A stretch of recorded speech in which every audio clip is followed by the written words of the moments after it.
There is one runner who has emerged as this decade's dominant marathon man. Born in Cuba, raised in Massachusetts, and a graduate of the University of Oregon.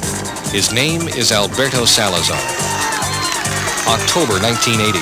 Salazar predicts he'll win his first New York City marathon and makes good with an incredible 2:09:41, the fastest first marathon ever and his slowest marathon time to date.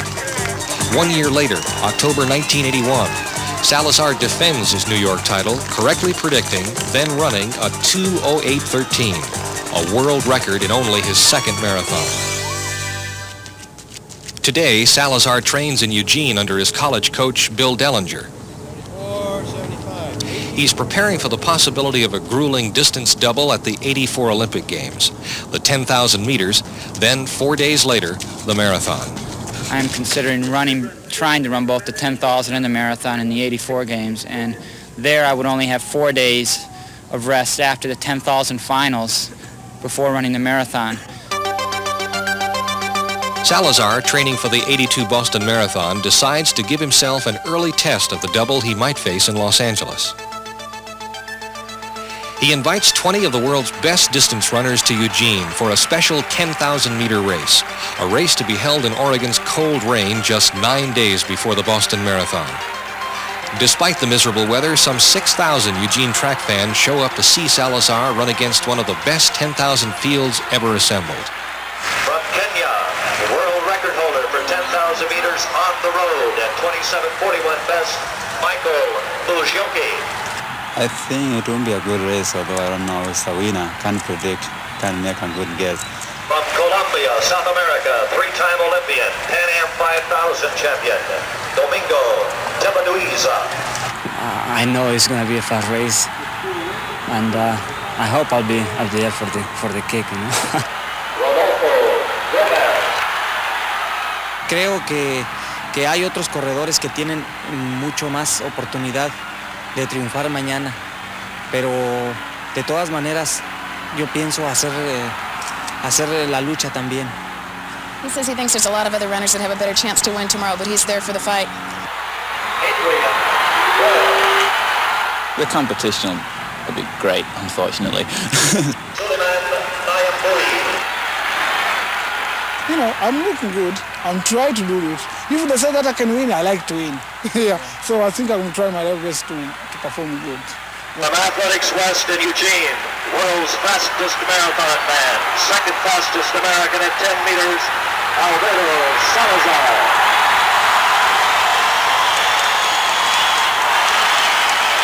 From Kenya, the world record holder in the steeplechase, 3,000 meters, 5,000 and 10,000, Henry Runo. In fact, I didn't want to come. The reluctant Kenyan prefers to race Salazar at 5,000 meters, a distance Rono has been training for in hopes of breaking his own world record. But Salazar, determined to organize a quality 10,000 for his own benefit and to attract a large Eugene crowd, finally convinces Rono to move up to the longer distance and to renew an old rivalry that began in college when Rono ran at Washington State, Oregon's nemesis in Northwest track. The crowd senses this race will come down to a duel between Rono and Salazar. They are not to be disappointed. Jose Gomez of Mexico sets the early pace, but is quickly overtaken by Salazar, Rono, and Adrian Royal of England. Royal, who had beaten Salazar in the National Cross Country Championships in 1981, takes the lead position for a few laps.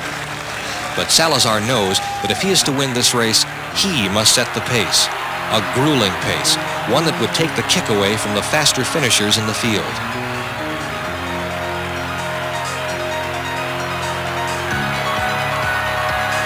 The cold and wet conditions leave even this quality field far behind the leaders.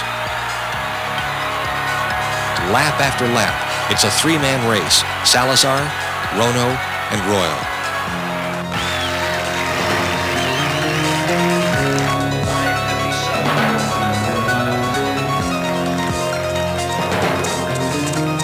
At 3.5 miles, Royal falls off the rugged pace, leaving the two old rivals, Salazar, always a few feet ahead, and Rono, forever on his shoulder.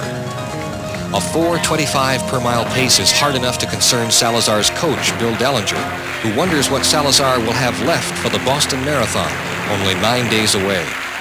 Well, I have to admit I had some concerns about it, which I expressed to Alberto.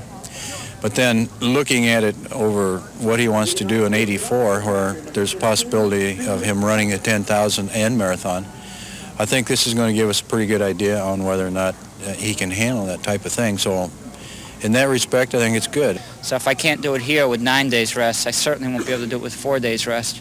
So it'll be, if I can run a good 10,000 here and then come back with a good marathon, then I'll know that it's very possible for me to do the same in Los Angeles.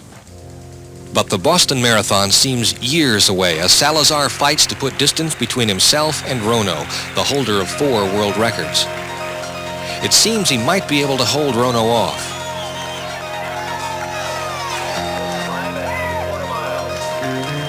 Then, just before the bell lap, Rono makes his move.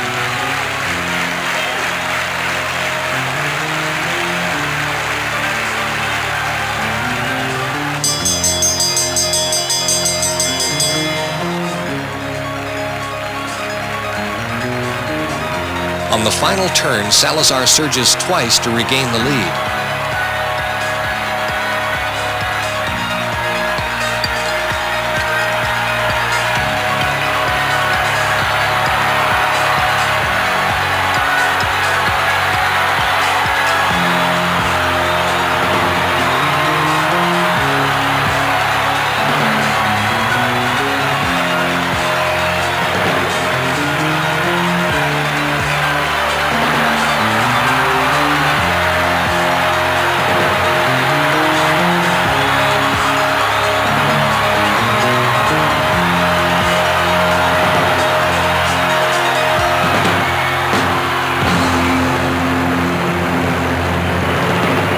Rono's time, 27:29.90, a new field record, and 1/10 of a second faster than Salazar. Salazar misses by a mere second, a new American record. All this in a steady, cold rain, not the kind of conditions conducive to such world-class times.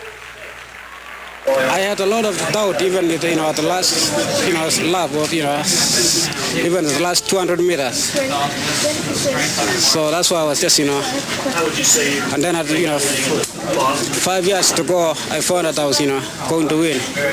If it had been 75 or 80 degrees, then it would have been more in his favor. He likes the heat. But I don't think I run any better in the cold. I think that it's just that he doesn't have an advantage over me, and it's just equal. Salazar's time of 27:30 was more than 10 seconds faster than his previous best, putting him 5th on the all-time list of best 10,000-meter runs, and clearly a force to be reckoned with at the 84 Olympic 10,000. 9 days later, Salazar holds off Dick Beardsley to win the Boston Marathon in a course record time of 2:08.51. Severely dehydrated, Salazar's body temperature plummets to 88 degrees after he crosses the finish line. The question remains, can Alberto Salazar run the 10,000 meters, then 4 days later, the marathon, at the 84 Olympics in a hot Los Angeles summer?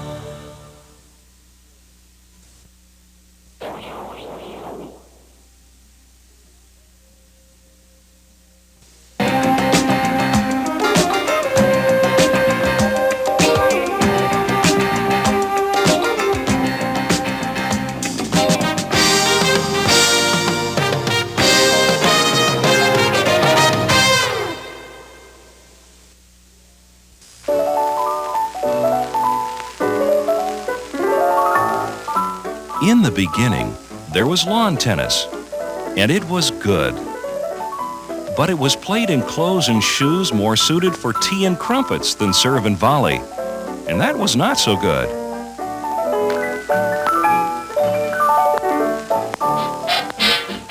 Through the years, the formal attire begot short sleeves, skirts, and shorts. And the hard leather boots begot cloth shoes with rubber soles. And it was better.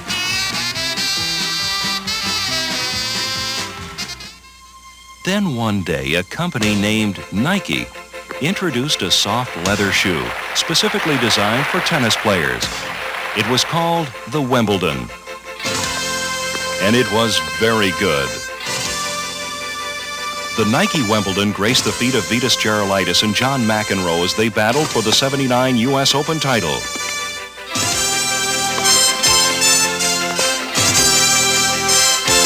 Today, the Nike swoosh is part of the tradition called tennis.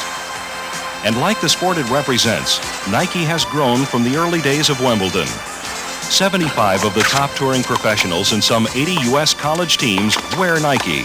And for the past several years, we've been listening to what these players have been telling us about their footwear needs. That's why Nike's introducing a whole new line of quality tennis shoes. Shoes that will perform on indoor synthetic courts, hard courts, clay and grass. Shoes with solid rubber and polyurethane outsoles to grab the court and hold it. Women's shoes designed around innovative lasts to provide better fit, performance, and comfort. Durable shoes to withstand the sudden starts, cuts, and stops of tennis movement. In all, 13 Nike tennis shoes, 7 men's and 6 women's. Shoes to carry on the tradition of the Wimbledon.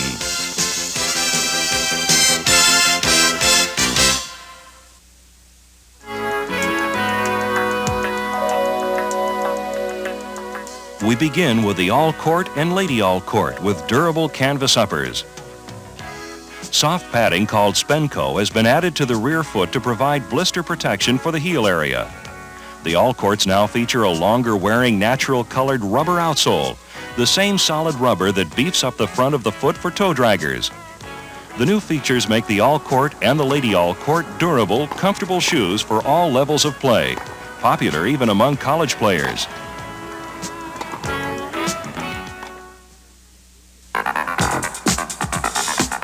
We've also found a few ways to improve the classic Wimbledon, now featuring a European shell cup sole, which is both cemented and stitched to the soft, full-grain leather upper. More solid rubber has been added to the toe for longer life, and Spenco now pads the collar lining for increased comfort. Finally, a pre-molded terry cloth sock liner provides an even more comfortable fit. It's backed with an EVA sponge for increased cushioning, and it's removable for those players who prefer an orthotic. For years, the Wimbledon's been the shoe John McEnroe swears by, and it's the same shoe available to all tennis players. Now there's a Wimbledon specifically designed for use on clay courts. For men, it's the Wimbledon C. For women, it's the redesigned raquette. Both shoes offer the same features found in the traditional Wimbledon: the full-grain leather upper, the terry cloth sock liner, the beefed-up toe guard. But these shoes feature a new hobnail cup sole, which again is both cemented and stitched to the upper. This hobnail design provides excellent traction on clay without cutting up the surface. But it's also preferred by many players for its grip on all types of tennis surfaces. As for the raquette, it's been designed around a women's last for a snug, more comfortable fit. There's also a canvas version of this shoe, the Raquette 2. It features the same hobnail pattern outsole, but its upper is cool, breathable canvas lined with terry cloth for absorbency and cushioning. The Nike tennis line features one other canvas shoe for women, the Elan, now built around a new last. It's been narrowed 2 widths in the heel and 1 width in the forefoot for an improved fit and sleeker profile. A durable canvas upper is backed with a foam-padded tricot material for absorbency. Its European shell outsole is designed for good traction on a variety of surfaces. The V-style vamp adds to the narrower construction of the Elan, making it a noticeably more comfortable, attractive shoe for tennis or leisure wear. Among Nike's new tennis models is the Meadow Supreme for men. Combining lightweight comfort with a durable design, the Meadow Supreme is meant as an all-around shoe for use in tennis and other court sports. It features a breathable tri-weave nylon mesh upper, reinforced in the forefoot and heel areas with full-grain leather. Spenco is used in the collar lining for a snug, comfortable fit. The hobnail pattern outsole is made of a non-marking colored compound designed to provide good traction on a variety of surfaces, including clay. The leather stabilizer straps give the nylon mesh upper increased support. This and the other performance features of the Meadow Supreme make this a solid all-around shoe, ideal for tennis, racquetball, handball, and squash. For women, the Lady Meadow fits into the same all-around category. The nylon mesh upper provides for cool play even in hot weather. It's reinforced with a suede toe cap for longer wear with players who tend to drag their toes. And like the Meadow Supreme, the colored hobnail cup sole is non-marking. One other improvement is the additional quarter height in the heel region to provide additional support to the ankle and a more secure fit. The breathable nylon mesh upper and the special women's last make the Lady Meadow perfect for tennis, racquetball, and volleyball.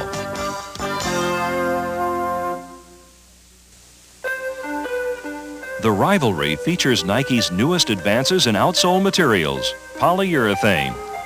The right polyurethane compound has exciting potential as outsole material because it is lighter and bouncier than traditional rubber compounds. And that can actually save a tennis player some energy in hard, grueling tennis matches. In the past, a tennis shoe utilizing polyurethane has come up short in one of two ways. If it was too soft, it would not wear well, cutting the life of the shoe. If it was too hard, it lacked comfort and the traction needed on a tennis court. So Nike spent considerable time researching different types of polyurethane compounds. And the result of that research is the bi-density outsole found on the Rivalry. The white midsole polyurethane is of a lower density, providing cushion comfort, while the blue outsole is of a higher density polyurethane. It gives the outsole a rubber-like consistency, getting away from many others that look and feel like plastic. We put this unique bi-density sole on the Rivalry, a cool, durable nylon mesh shoe which provides comfort, a feeling of bounce, long wear, and good traction on a variety of courts. Nike's new top-of-the-line tennis models are the Supreme Court and Supreme Court C for men and the Amelia for women. The supple full-grain leather upper is reinforced with leather stabilizing straps to lend support to the forefoot. The pre-molded sock liner is lined with terry cloth for comfort and contours to the pressure patterns of the foot for individual fit. The Spenco sock liner enhances comfort, protects the Achilles, and gives a tennis player a secure fit. An extended eyelet has been added to the collar region to provide additional heel adjustment. The Supreme Court's outsole is both cemented and stitched to the upper, and it features a two-color bi-level surface for excellent traction on hard court surfaces. The Supreme Court C has the same features found in the Supreme Court, with an option in the outsole. Instead of a bi-level surface, the Supreme Court C, for clay, has a single-level traction surface designed for use on clay courts. However, many players prefer to use the C shoe on a variety of court surfaces. The Amelia, for women, offers the same features found in the Supreme Court C for men, but it's built on a new last, specifically designed for competitive women. Many of Nike's touring professional and college players found that most women's tennis shoes didn't fit well because they were too narrow in the forefoot. However, when they moved to a man's shoe, they found the heel to be too wide. So Nike has come up with a women's professional last, wider in the forefoot than most tennis shoes, yet narrow in the heel to secure a woman's foot. Many of the features found in the Supreme Court C, and Amelia are the direct result of Nike research with our touring pros, teaching professionals, and college players. But many of these new ideas have been utilized in the entire Nike line, from the All Court to the Meadow Supreme to the Rivalry.